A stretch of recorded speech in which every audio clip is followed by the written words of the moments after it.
the grand halls of Velora, where ornate tapestries wove ancient tales of triumph and sorrow into threads of silver and gold. Two figures stood in silent, regal splendor. They were the twin Zanthi rulers, Amara and Lyra, each an echo of the other's grace. At their side, ever vigilant, was Cyrus, their human protector, engineered beyond his species' natural limits, yet bound by a soul that yearned to serve with unbreakable loyalty. Velora itself was a city of marble towers and luminous crystals, a place where Zanthi artistry blended seamlessly with advanced technologies gleaned from distant star systems. The palace at the heart of Velora, known as the Celestial Court, was a masterpiece of architecture that soared high into an ethereal, rose-hued sky. 1,000 pillars encircled the central chamber, carved from rare stone that shimmered like moonlight. Beneath these colonnades, courtiers whispered news of alliances, treaties, and subtle political maneuverings. The Zanthi were a proud race, tall and lithe, with eyes that glowed in soft pastel shades, reflecting their gifts' insight, empathy, and an uncanny connection to the life force of their world. Yet, these abilities were prone to interference from outside influences. Hence the presence of a human protector, someone unaffected by the deeper telepathic or empathic currents that ran through Zanthi society. Cyrus was that guardian, chosen from birth, enhanced through the processes of the High Council, and bestowed with heightened reflexes as well as a warrior's cunning. His mind was guarded by synthetic pathways, making him immune to most Zanthi mental influences, either benevolent or malevolent. On a golden morning, the three gathered in the grand gallery, its expansive windows letting in a cascade of light that shone upon the mosaic floors, depicting Zanthi legends. Amara wore a robe of violet silk, embroidered with delicate patterns of starlight. Lyra's attire matched her sister's in style, yet glimmered in shades of midnight blue. Their matching circlets, forged from the crystal-laden ore, found only in the mines of Velora's distant mountains, proclaimed them as joint rulers. Cyrus stood behind them, clad in a sleek, dark uniform. A swirling insignia on his chest signified his role as the twins' sworn defender. His presence was constant yet unobtrusive, a silent tower of strength. "Did the council convene yet, sister?" Amara's voice, low and resonant, carried the measured dignity befitting royalty. "They did," Lyra answered, glancing at Cyrus with quiet warmth. "Commander Chorus brought forth unsettling news of unrest among the border worlds. He claims radical elements consider our throne weakened by our half-human alliances." Cyrus inclined his head, his posture still. "I stand ready. Your Highnesses, if there is unrest, I shall guard you from any danger." A gentle smile curved along Amara's lips. She looked to her sister, then back at Cyrus. "There is more, dear protector," she said, her voice soft. "We sense tension from within our own ranks. Someone covertly fans the flames of resentment against us, perhaps hoping to break the unity we have fostered between Zanthi and humans, and possibly more," Lyra added, her voice a twin echo. "Someone who believes in the purity of Zanthi bloodlines, free from all external influences, especially human." Cyrus's eyes flickered with concern. Commander Chorus is indeed known for his fervor. He has always advocated to keep the Zanthi gene pool untouched. If he has the ear of radical elements, it may pose a grave threat. The twins exchanged a knowing look. For all their empathic gifts, they had learned that ambition often masks itself in loyalty's clothing. Yet they could not accuse Chorus without evidence. For now, they would monitor him. In the silence that followed, a faint hum coursed through the palace floors, a gentle reminder of the advanced technology that quietly sustained this ancient and storied domain. Cyrus felt the hum as a comforting presence at his feet, a sign that the security systems were operational and stable. The twins, meanwhile, perceived it as part of their ancestral inheritance, the synergy of old magic and new science that set Velora apart from any other star system. The day grew long, and so began a sequence of events that would test the bonds between the twin rulers, their loyal protector, and the realm they sought to preserve. Night settled over Velora like a velvet shawl woven with silver threads. 1,000 crystalline lanterns sparked to life along the palace's outer balconies, illuminating gently curving spires and archways. Within the heart of the palace, the corridors took on an otherworldly glow, the marble walls reflecting the light in soft halos. Cyrus patrolled the moonlit passageways just outside the royal living quarters. It was his custom to circle the perimeter in silence, alert to the slightest movements, armed with both advanced weaponry and the heightened senses bestowed upon him. In the hush of this nocturnal hour, only the soft rustle of servants' robes and the echo of distant footsteps reached his ears. Yet on this particular night, a sudden flare of motion caught his attention. A shadow lurked against the intricate mosaic of a hallway, dissolving into the archway's darkness. Cyrus froze, letting his breath go shallow. With a silent shift, he drew his pulse blade, a weapon that could cut through even Zanthi crystal. He advanced, step by measured step, keen eyes fixed on the shadow. Then, in one fluid motion, he leapt forward, blade extended.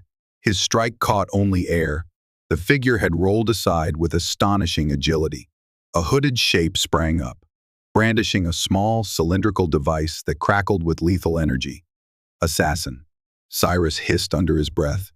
They exchanged a flurry of swift attacks.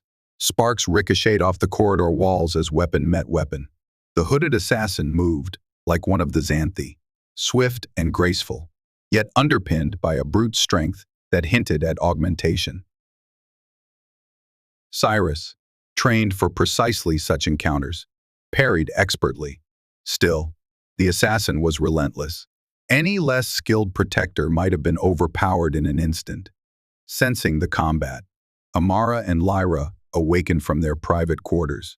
They rushed out together, the ends of their silken robes trailing over the cool marble floors. The moment they saw Cyrus locked in mortal combat, they reached out with their empathic connection. A subtle wave of telepathic force rippled through the corridor. The assassin faltered, disoriented by the twins' mental push. Seizing the advantage, Cyrus pivoted. With one precise strike, he wrenched the assassin's weapon from their grasp and forced them to the ground. Quick as lightning, he clamped restraints on the attacker's wrists. "Reveal your face," Cyrus ordered. The figure recoiled, silent. Yet, as he tried to remove the hood, he found it sealed by some cunning mechanism. He glanced over at the twins, who approached with caution. Amara placed a hand on Cyrus's shoulder, her eyes glowing faintly. "Let me see if I can glean anything," she said in a calm voice. She reached out with her mind, an empathic probe that sought the consciousness beneath the hood. A thick wall of mental resistance greeted her, more than typical for a random hired killer. Lyra joined her sister, amplifying the empathic power. Slowly, the twins chipped away at the barriers. They sensed fervor, blind loyalty, and a single name looming large in the assassin's mental fortress chorus. Before they could learn more, a spasm of raw energy coursed through the assassin's body. There was a sudden, violent jerk, followed by a hiss of escaping air. With a chilling crackle, the hood collapsed inward, and the assassin went limp. Some hidden device had triggered, ending the intruder's life rather than allowing capture. The corridor fell silent. Aside from the twins' hushed, horrified breaths, Lyra looked upon the fallen figure, voice trembling with anger. Our own commander would resort to this. He would strike at us with mercenaries, hiding behind false loyalties. Or perhaps it's someone working under his orders, Cyrus said, placing the assassin's weapon aside. He glanced at the twins with grave determination. In any case, this is more than a rumor. The threat is real. Amara nodded, her posture unyielding despite the shock of the moment. "We must move carefully," she said, "not to provoke open conflict before we are certain. Yet we cannot let Chorus act unchecked." Cyrus bowed. "I am bound to protect you.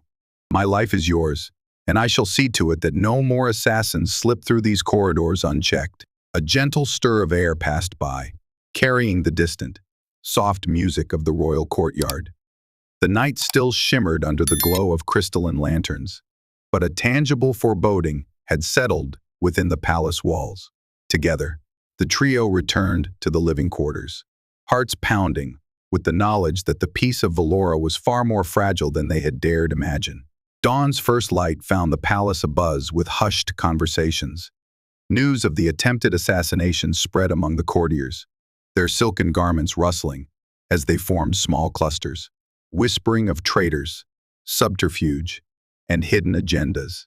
The Zanthi were known for their empathic gifts, which lent an unsettling edge to every rumor, for half-truths and suspicions resonated like psychic echoes through the palace halls.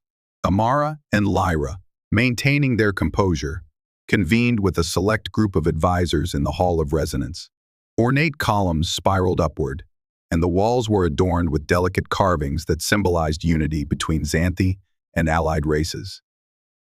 Today, that unity felt precarious. "I have sealed the corridor where the assassin was discovered," Cyrus stated, addressing the advisors.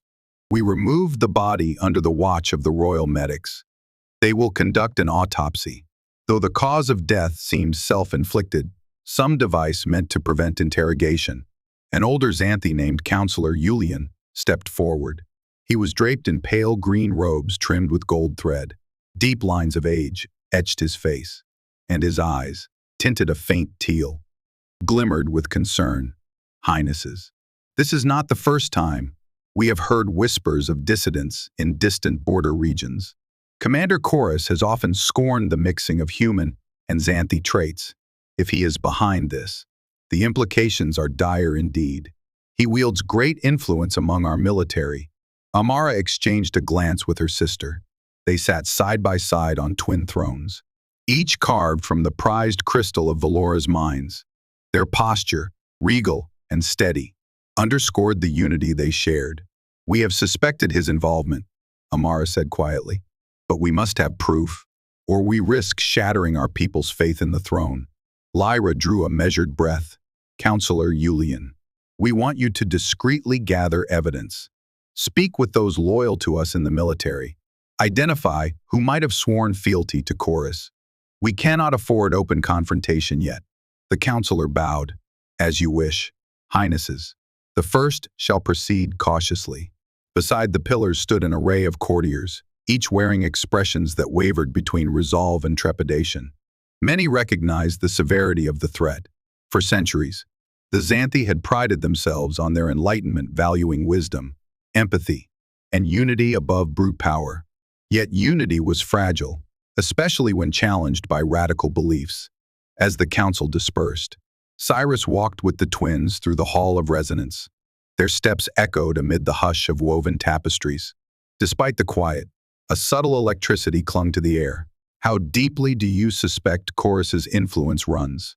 Cyrus asked, his voice subdued. Lyra's brow furrowed, deep enough to place a trained killer within the palace walls, evidently, and to equip them with advanced, self-terminating devices. Amara pressed her lips together, expression turning pensive. "The Zanthi do not typically employ such brutal measures. That suggests we are dealing with an external network, or perhaps mercenaries from outside systems that are aligned with Chorus's ideology."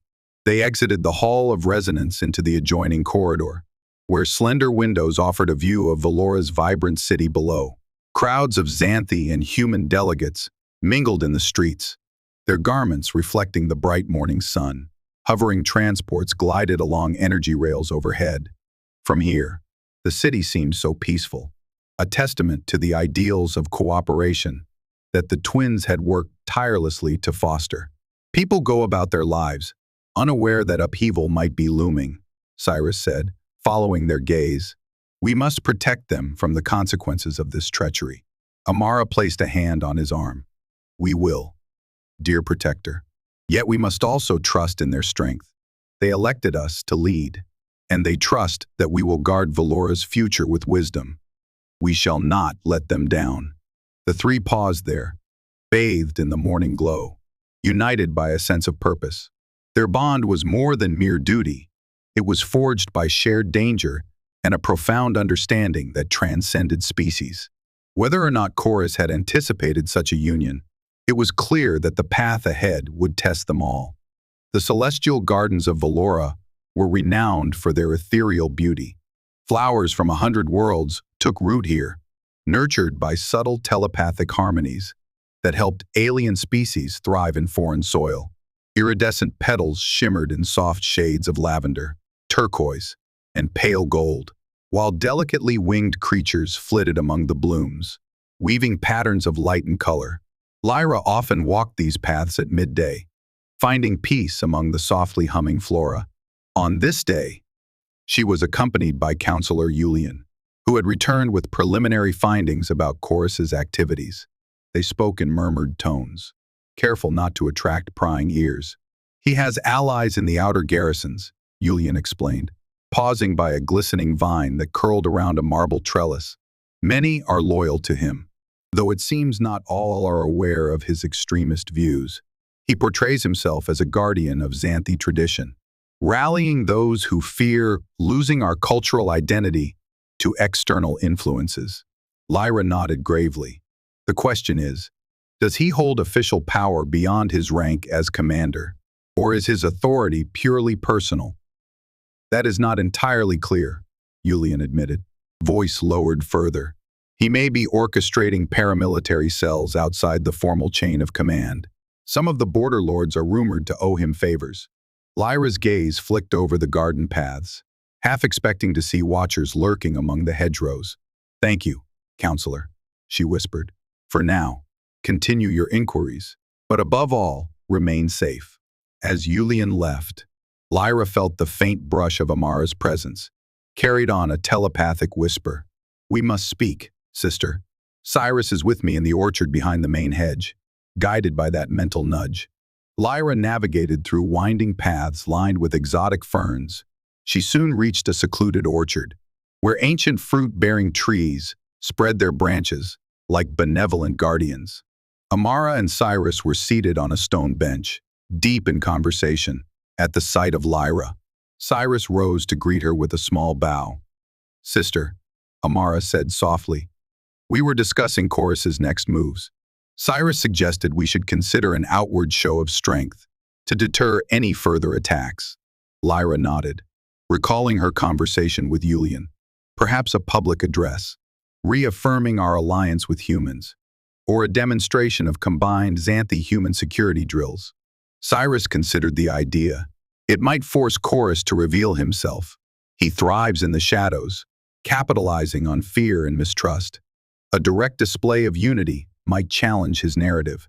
"Yes," Lyra agreed, "but we must be cautious not to provoke open conflict."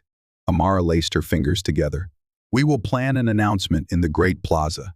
We'll invite citizens, show them that we stand firm, and demonstrate that our bond with humanity is stronger than these threats." A gentle breeze rustled the branches overhead, releasing a cascade of blossom petals. They fell around the trio like pastel snow, a peaceful interlude amidst the tension that gripped the palace. Cyrus looked from Amara to Lyra with earnest devotion. "Whatever course you choose, know that I will stand at your side," he said. "My life is bound to yours, and I shall not falter." A soft warmth passed between the twins. Their eyes glimmered in unison, a sign of the empathic bond they shared with each other and, increasingly, with Cyrus. The silent understanding that underpinned their relationship had grown ever since the day he first saved them from a rogue pirate faction on a distant moon. Now, faced with a threat to their entire realm, that bond was tested anew, and they felt it deepen into something stronger than mere loyalty. They left the orchard together, prepared to embark on a public demonstration that might unite their people or place them in even greater peril. When the day of the public address arrived, the great plaza of Velora overflowed with citizens. Towering crystalline sculptures lined the thoroughfare leading to the main stage, each reflecting sunlight in dazzling prisms high above. Protective drones patrolled the skies, ensuring security while broadcasting the event to every corner of the city. Amara and Lyra, flanked by an honor guard of Zanthi and human soldiers, stepped onto the elevated platform. Their robes of state glowed in resplendent hues, Amara in deep amethyst, Lyra in cerulean blue, while the circlets upon their brows radiated an opalescent shimmer. Cyrus stood near them, poised and vigilant, his senses attuned to any hint of danger. A hush descended as the twins raised their hands in a gesture of greeting. In that moment, the empathic currents among the gathered Zanthi heightened, brushing against the minds of the humans present. The synergy of these energies echoed through the plaza, like the opening chords of a grand symphony. Amara spoke first, her voice resonating through the hush. Citizens of Velora, we gather today to reaffirm our unity. For centuries, our people have valued wisdom, empathy, and cooperation above all else. In recent decades, we have welcomed humans into our midst, forging alliances, sharing knowledge, and weaving new bonds that have strengthened our realm. Lyra continued seamlessly, her tone matching her sister's measured conviction. Yet forces of dissent arise among us.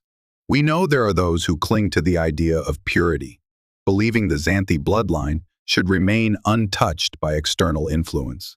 We respect the fears that change can bring, but we stand before you to say this. Our future depends on embracing the gifts of both Zanthi heritage and human innovation. We will not be swayed by those who seek division. A wave of warm applause rippled through the crowd, mirrored by a gentle telepathic hum of approval from empathic Zanthi. Many humans cheered, raising their hands in solidarity. The atmosphere shimmered with hope. In the front rows, a small contingency of grim-faced individuals remained silent. Cyrus observed them closely. Perhaps they were innocents, or perhaps allies of Chorus. Either way, their silence was an omen of unease. Amara and Lyra continued, speaking of joint initiatives, cultural exchanges, and the promise of forging a brighter tomorrow. Through it all, Cyrus stood watch, scanning the crowd for any sudden movement, any flicker of hostility. He noted the positions of palace guards, stationed on the rooftops and balconies. He tracked the flight patterns of the security drones overhead. Everything appeared calm, but as the twins concluded their address, an unexpected quake rippled through the plaza. A deep, thrumming vibration, as if the ground itself shuddered with disapproval. Distantly, an alarm klaxon sounded. Cyrus's eyes sharpened, his augmented senses picking up something large and mechanical approaching the perimeter of the plaza. The crowd stirred in confusion. Suddenly, the rumble intensified. Buildings near the edge of the gathering trembled, and ancient stones cracked. A protective barrier shimmered around the dais, activated by the palace's advanced security system. A moment later, a colossal walker, an armored mech, with the insignia of the outer garrisons burst through a side street, lurching into the plaza. Its metal limbs glinted under the fierce sun. Cannons were affixed to its side, humming with lethal energy. Chaos erupted. Citizens scattered, seeking refuge. Guards rushed forward, weapons at the ready. From the top of the mech, a voice boomed through an amplification system. By order of Commander Chorus, we claim this city in the name of Zanthi purity. Surrender the false queens and their human thralls. A hush of shock descended over the tumult. Amara and Lyra stood at the center of the dais, the protective shield flickering around them. Their faces were pale but resolute. Cyrus quickly ushered them behind an ornate column, drawing his pulse blade. "Get to safety," he commanded, scanning the area for any secondary threats. Amara's eyes narrowed. "We cannot abandon our people to this terror. They must see us stand strong." Lyra nodded in agreement, placing a hand on Cyrus's shoulder. "We trust in your strength, Cyrus, but we must do our part too." Soldiers loyal to the throne unleashed a barrage of energy blasts at the mech. Sparks flew, and the juggernaut staggered but did not fall. Its cannons roared to life, sending arcs of destructive energy across the plaza. Stone walls crumbled under the onslaught. Amara and Lyra reached out with their empathic powers, focusing on the minds within the mech. They pressed against the consciousness controlling that war machine, a swirl of fanatic loyalty to Chorus, laced with fervent hatred for perceived impurities. though their combined telepathy weakened some of the operators. One mind remained anchored, unshaken by empathic influence. It was clear that advanced anti-telepathic implants were in play. Under the furious exchange of blasts, Cyrus spied an opening. He sprinted from behind the column, dashing across broken flagstones. His enhanced body allowed him to move faster than most eyes could follow, weaving between the pulses of energy that scorched the air.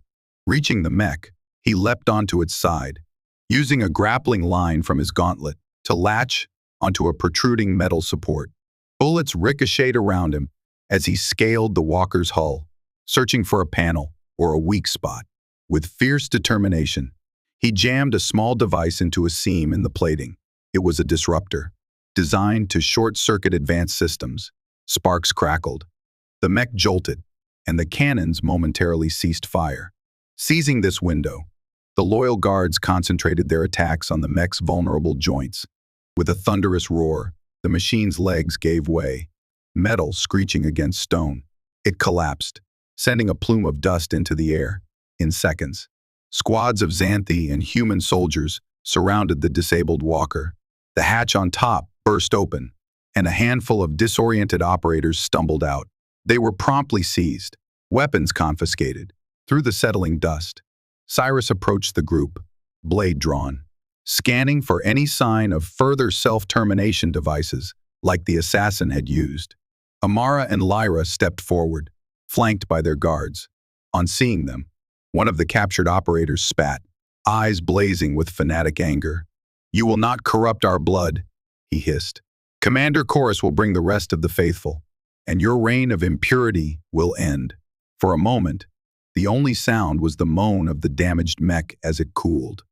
Then Amara spoke, her voice steady, albeit tinged with sorrow. "Your hatred blinds you to the beauty of unity," she said. "We have no desire to harm you, yet you force our hand with senseless violence," Lyra added, softly. "For your crimes, you shall be judged by the highest laws of our realm." The fanatic fell silent, his glare unwavering. Cyrus signaled for the guards to restrain the captives carefully, mindful of hidden devices. As the dust settled and the wounded were tended, the monarchy's demonstration of unity had turned into a violent clash. But, amid the ruin, many citizens rallied behind the twins, chanting in support of their stand against the radical incursion. From a distant tower, a figure watched the unfolding scene through high-powered lenses. Clad in a military uniform adorned with dark insignias, Commander Chorus lowered the scope, his expression as cold as the stone beneath his feet. Without a word, he turned and vanished into the tower's interior, his mind already calculating the next step in his unyielding pursuit of a pure Zanthi future. In the wake of the mech assault, a tense calm settled over Velora. The twins had proven their resolve, and the people, galvanized by the brazen attack, largely rallied to their side. Yet fear lingered like a dark cloud. None could ignore that a respected military leader, Commander Chorus, seemed to be orchestrating treason from behind the scenes. Within the palace walls, repairs began at once, with workers clearing rubble from the great plaza and reinforcing damaged structures. Amara and Lyra coordinated relief efforts, dispatching medical teams to aid the wounded. Meanwhile, Cyrus oversaw the palace's heightened security measures, doubling the guard and scrutinizing every visitor.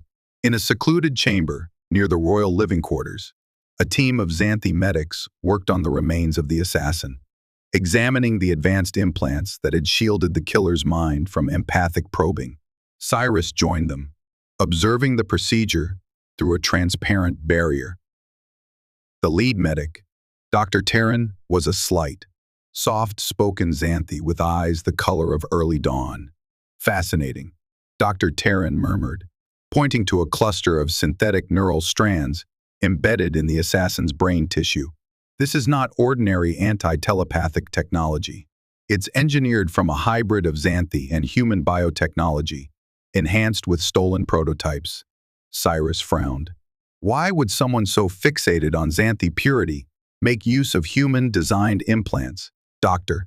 Terran lifted a slender instrument, carefully extracting a tiny crystalline shard. Power, perhaps.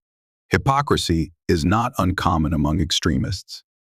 They will do anything to achieve their ends, even contradict their own ideology. As they spoke, Amara and Lyra entered the chamber, followed by Counselor Julian. Their expressions were weighed by the gravity of recent events. "I'm afraid we have more urgent news," Julian announced. "Some of Chorus's cohorts have fled to the uncharted deserts beyond Velora's borders, presumably to regroup.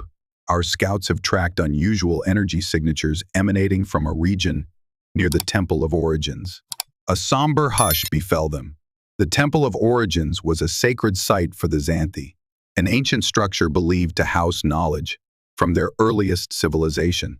Only select individuals were permitted entry, as the temple's energies were said to resonate powerfully with the Zanthi life force. Lyra's eyes flickered. Why would Chorus send his followers there? Is he trying to harness the temple's energies for some nefarious purpose? That, or destroy it, Amara said quietly, remembering that the temple represented the core of Zanthi heritage. If he aims to purge our realm of outside influences, perhaps he believes erasing our acceptance of other cultures' contributions is the first step. The temple is a symbol of openness and enlightenment. Cyrus studied the walls, which were adorned with healing diagrams and star charts. We cannot ignore this. If Chorus is plotting something at the temple, we must confront him. But how? Counselor Julian asked, worry lines deepening on his forehead. The desert terrain is treacherous. Approaching with a full army would be both conspicuous and dangerous. Chorus might use the temple's defenses against us. A heavy pause filled the chamber. Then a glimmer of resolve kindled in Amara's eyes. We'll go. Ourselves. Quietly.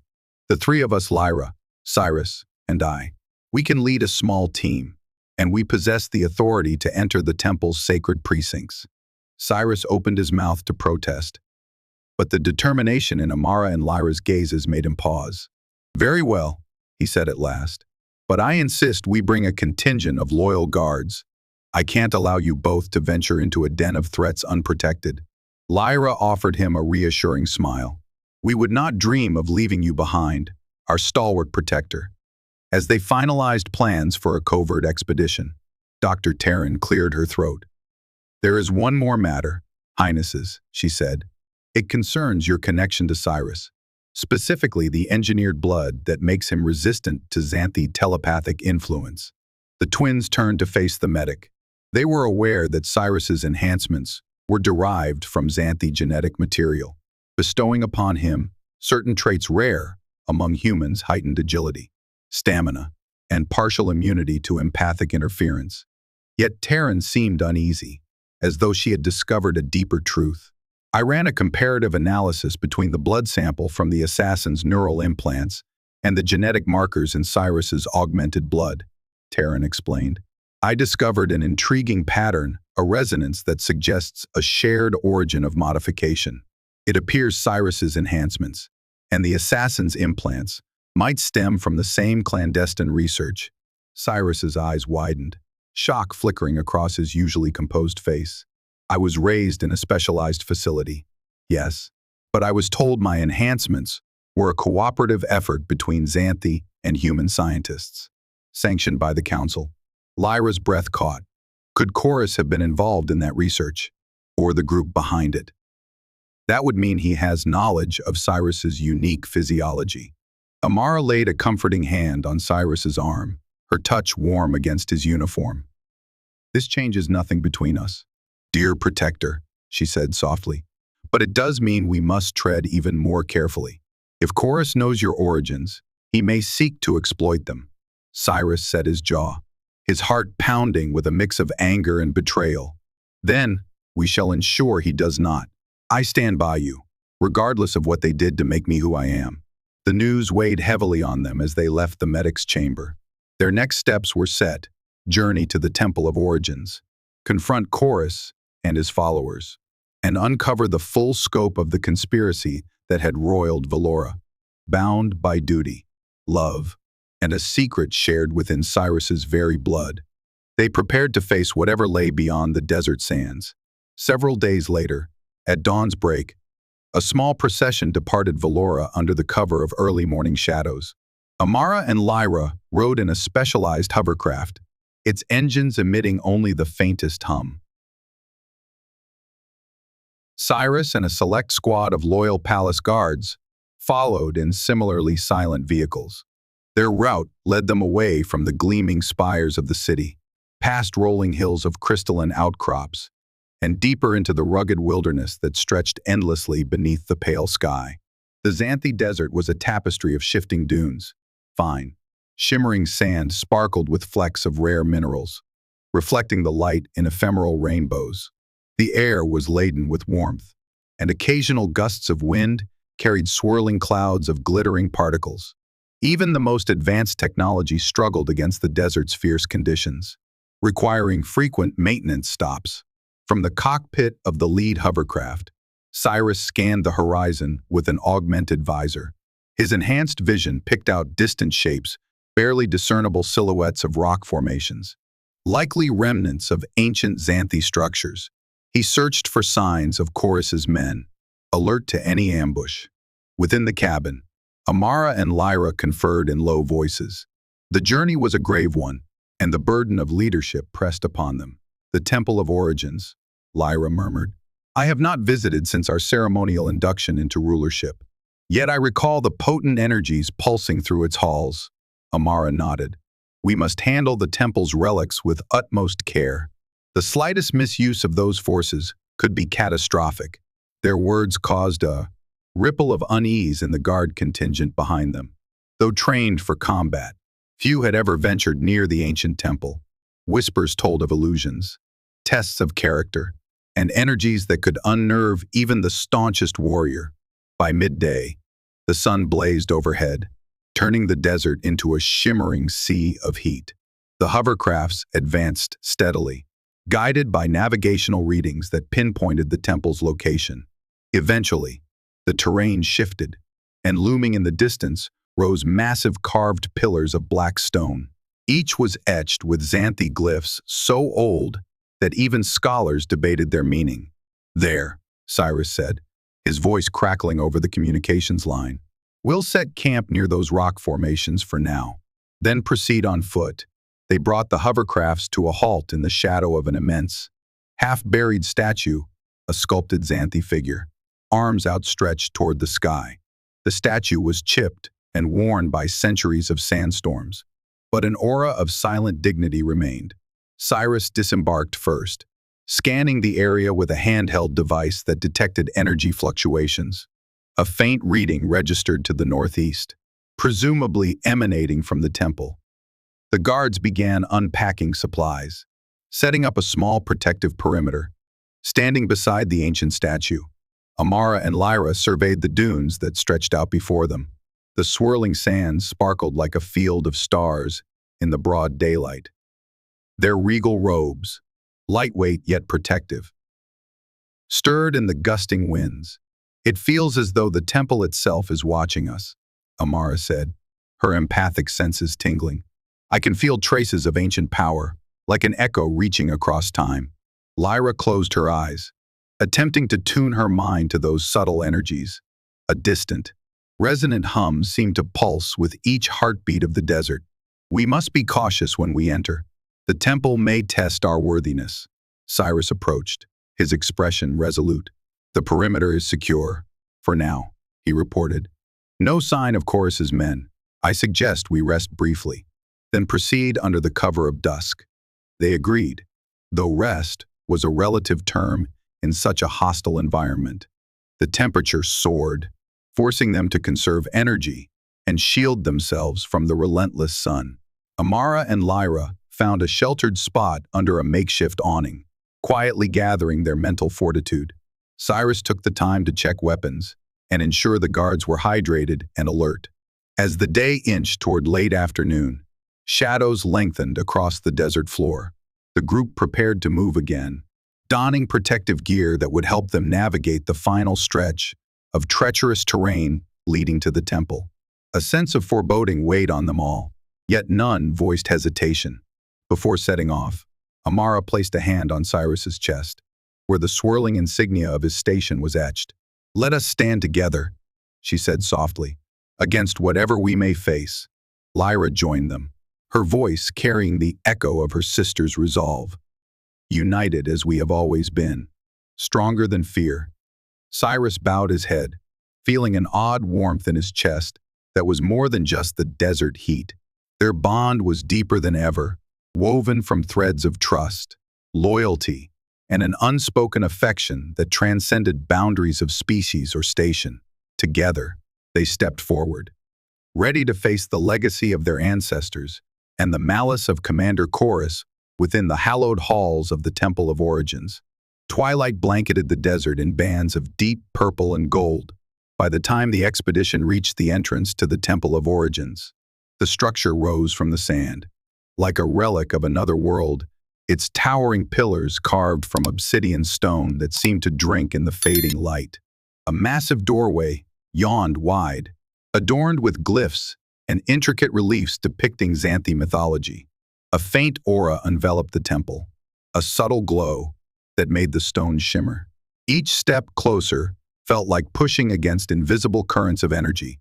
The guards, though well-trained, exchanged uneasy glances. Amara and Lyra approached the entrance first, their hearts pounding. They had only crossed this threshold once before, during a formal ceremony performed years ago. Then, it had been a peaceful event marked by chanting priestesses, rose petals strewn across the floor, and the echo of ancient hymns. Now, it bore an air of impending conflict. Cyrus remained close behind them, scanning for signs of ambush. Inside the temple, the walls rose to dizzying heights, lined with glowing crystals that pulsed rhythmically. The polished floor reflected the group's images like a dark mirror. A subtle hum reverberated through the cavernous interior. They advanced deeper, their footsteps echoing. Shapes shifted in the half-light, revealing sculptures of Zanthi kings and queens from ages past, each immortalized in crystal-laden stone. Up ahead, the passage opened into a grand chamber beneath a vast domed ceiling. Suddenly, shapes emerged from behind pillars, armed figures, wearing the insignia of the outer garrisons. Guns and blades glinted in the light of the temple's crystals. Commander Chorus stepped forward, his imposing frame adorned with an ornate uniform that bore the marks of his high rank. A scar cut across his cheek, and his eyes held a steely glint of fanatic purpose. "Welcome," Chorus said, his voice reverberating in the chamber. "I had expected you sooner." Amara and Lyra halted, flanked by their guards. Cyrus moved protectively, his gaze locked on Chorus. "Commander," Amara intoned coolly, "you have betrayed your oath. Stand down, and we may yet spare you the worst punishments." Chorus laughed, a harsh sound that echoed off the temple walls. "Spare me. You misunderstand, your highnesses. I have come here to reclaim what is ours by divine right, the purity of the Zanthi lineage. This temple predates your misguided alliances. It resonates with the sacred energies of our ancestors, those who would never have sullied our blood with outsiders." Lyra's voice trembled with controlled fury. "You use the temple for your vile schemes, harnessing relics to commit violence. That is the true betrayal." Cyrus observed the temple's crystals, noticing their glow intensify. He recognized the presence of advanced technology among the relics, a sophisticated harnessing apparatus that Chorus's men had set up around the perimeter of the chamber. They appeared to be tapping into the temple's energies, channeling them into portable generators. One of Chorus's officers barked an order, and the garrison troops raised their weapons. Tension mounted to a fever pitch, yet the twins stood firm, eyes glowing with a resolute light. "In the name of the throne," Amara called, "lay down your arms. Let the temple remain a place of peace." Chorus's grin sharpened. "Peace is an illusion. Only strength can safeguard our birthright. Now, I shall remove you from the throne and restore our race's glory." A hush passed over the chamber. Then, all at once, chaos erupted. Chorus's men fired, forcing the royal guards to scatter behind columns. Energy blasts ricocheted, striking the ancient walls and sending shards of crystal raining down. Amara and Lyra ducked, weaving behind a shattered statue for cover. Cyrus, with lightning reflexes, darted forward, returning fire with a compact pulse rifle. As the battle intensified, the temple's ancient energies surged in response. The crystals hummed at a higher pitch, and flickers of ethereal light danced across the chamber floor. It was as though the structure itself protested this violence. Cyrus engaged 3 of Chorus's men at once, parrying their blades with his pulse blade. Sparks flew with each strike, the clash echoing through the dome ceiling. His augmented reflexes gave him a razor-thin edge, allowing him to disarm one foe with a deft slash, then pivot to knock out another. Still, the onslaught was relentless. Amara and Lyra, crouched together behind a pillar, reached out telepathically.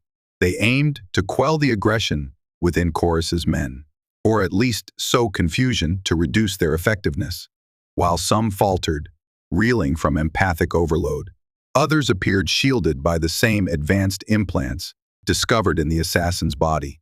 At the center of the chamber, the device harnessing the temple's power began to whine, feeding off the swirling energies.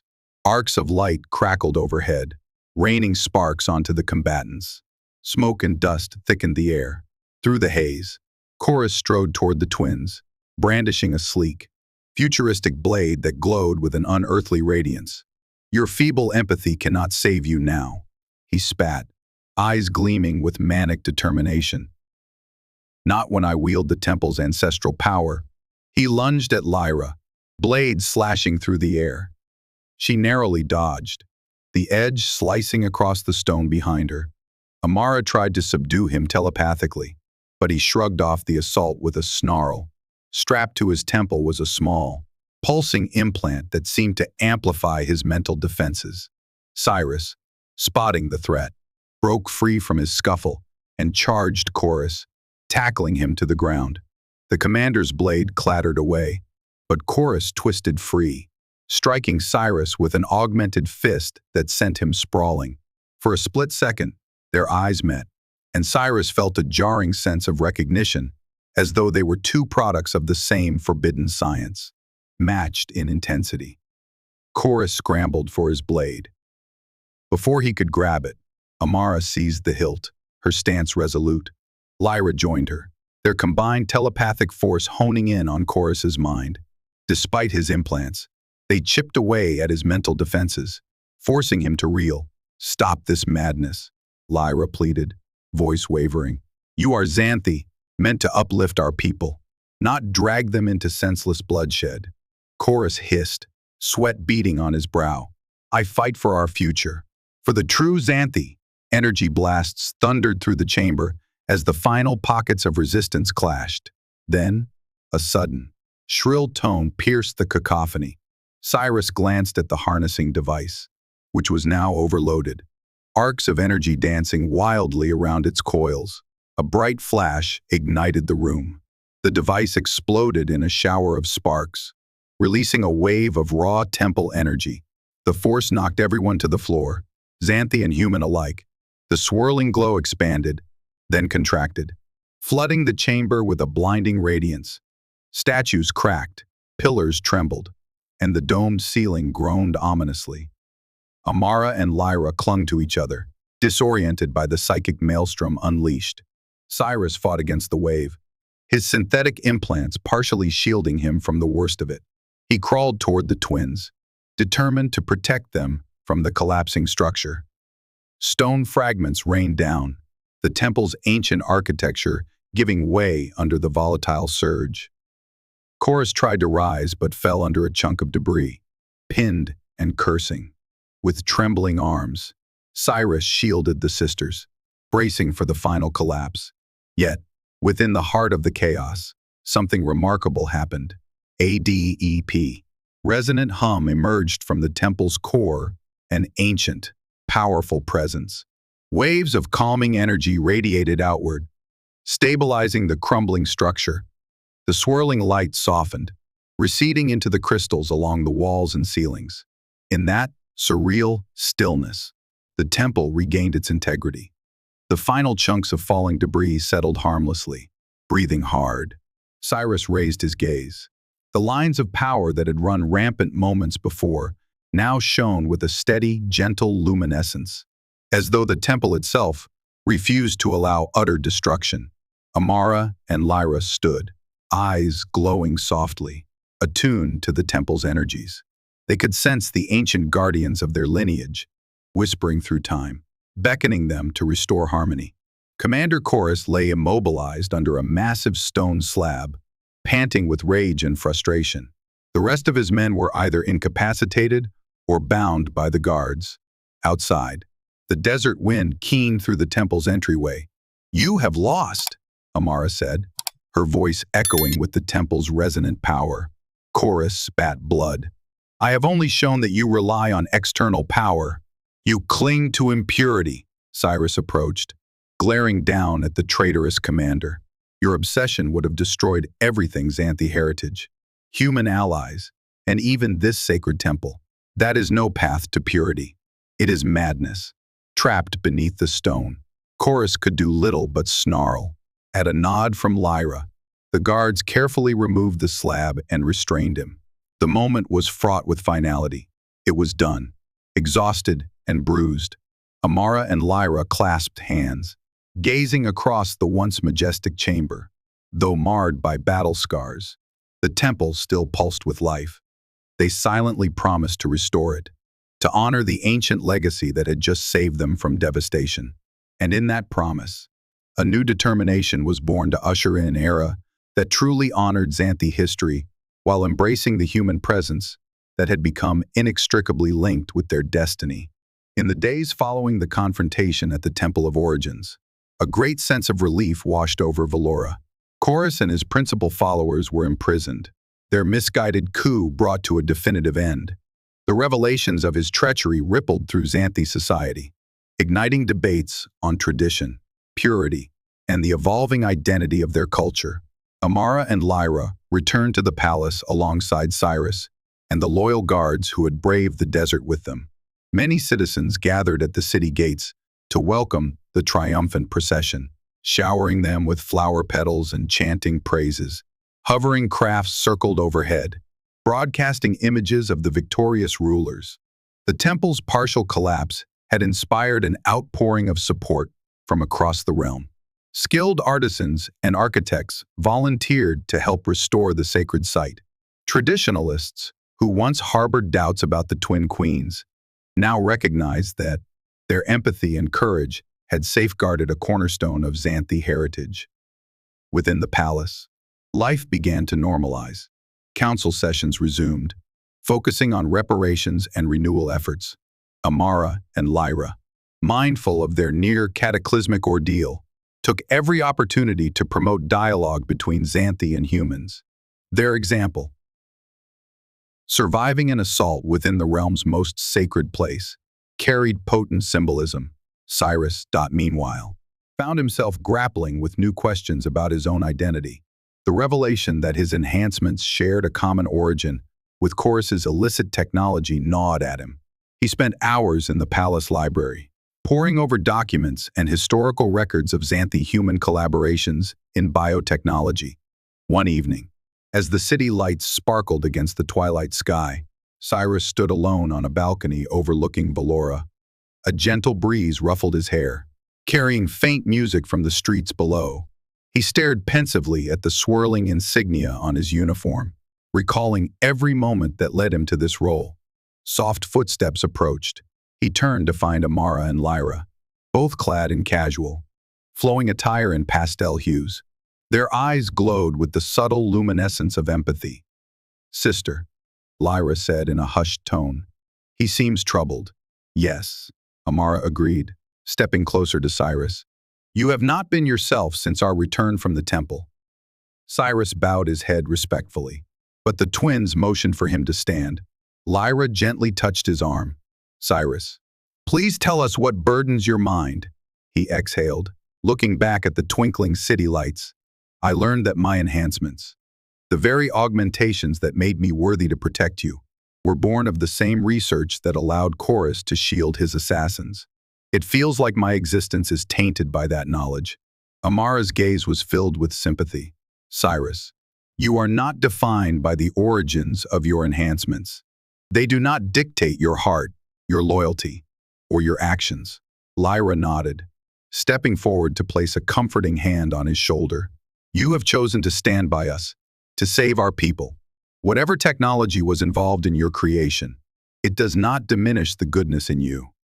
A wave of conflicting emotions washed over Cyrus.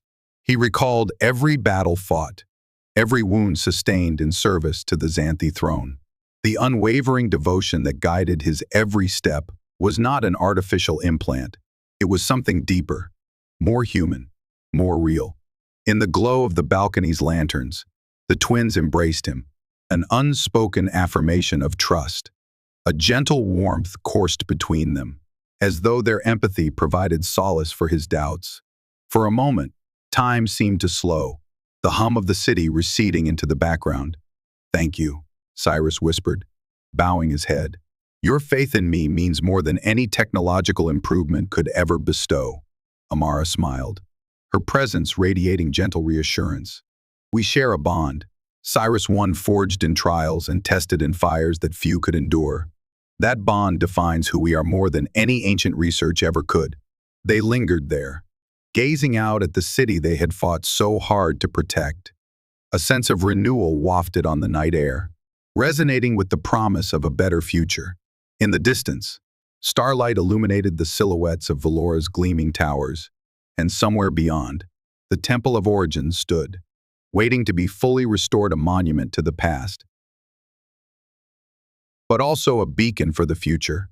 As the evening wore on, the trio eventually retired to the palace interior, hearts lighter. Together, they would shepherd Velora into an era of unity, healing the wounds of betrayal and forging new paths of cooperation. And in that shared purpose, they found not merely duty, but the deepest form of kinship. Weeks stretched into months, and Velora flourished under the restored peace. Reconstruction of the Temple of Origins progressed rapidly, aided by a renewed spirit of collaboration. Scholars and engineers worked side by side to ensure that both ancient Zanthi artistry and modern human ingenuity came together seamlessly.